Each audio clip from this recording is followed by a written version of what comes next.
What's up mga guys, mga idol? Ito na lang po ang isang unboxing natin for today. So ito po, i-unbox natin itong in-order ko from Lazada na Mitsushi.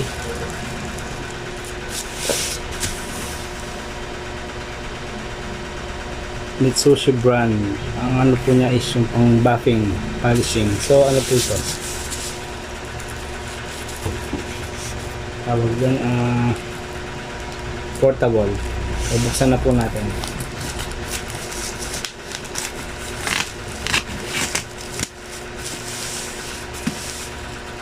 So, ito po, wala pong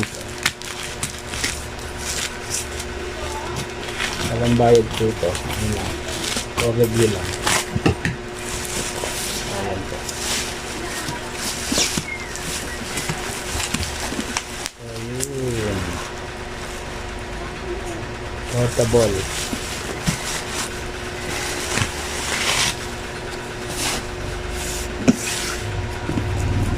Open po natin what's inside the box.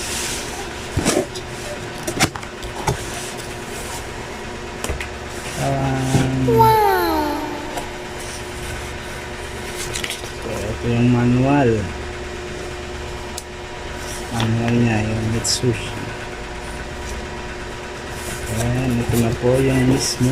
Wow, ay, medyo malaki pala siya.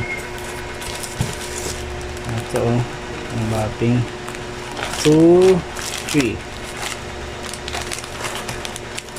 Tapos battery po niya is dalawa,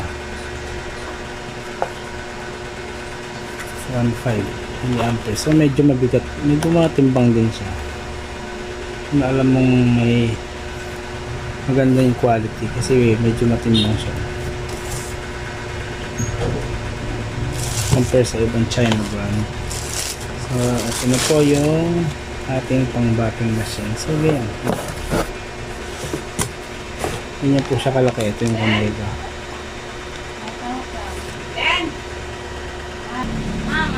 So ito guys, pasensya na po ito, tinawag ako ng aking ina. Ito yung nalagyanan niya. So saksak na po is ayun, yung dalawang pin niya yun. Kita ba? Yung dalawang parang pin niya na bakal. So i-attach mo lang dito sa mata.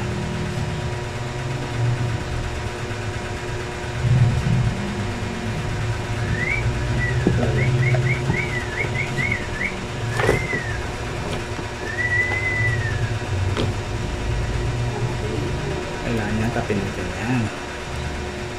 Tapos, so ito po yung control niya.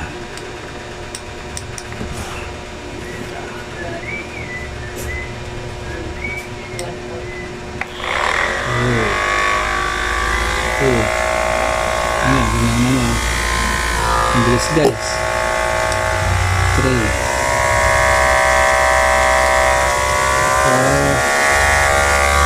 Ang bilis. So pa lang yan. 5 hanggang 8 total. 6. Ito guys. Hangin eh.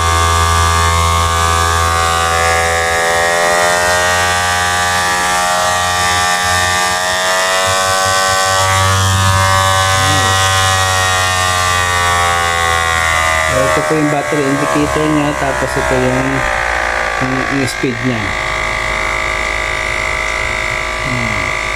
Tapos kung papatay nyo, press nyo lang po. Ganun lang. Press para mag-on, press para mag-off. So meron po ganito. Wait na ako daan. Okay, mother. Ma! Wala. Wala kang kasama dyan, no?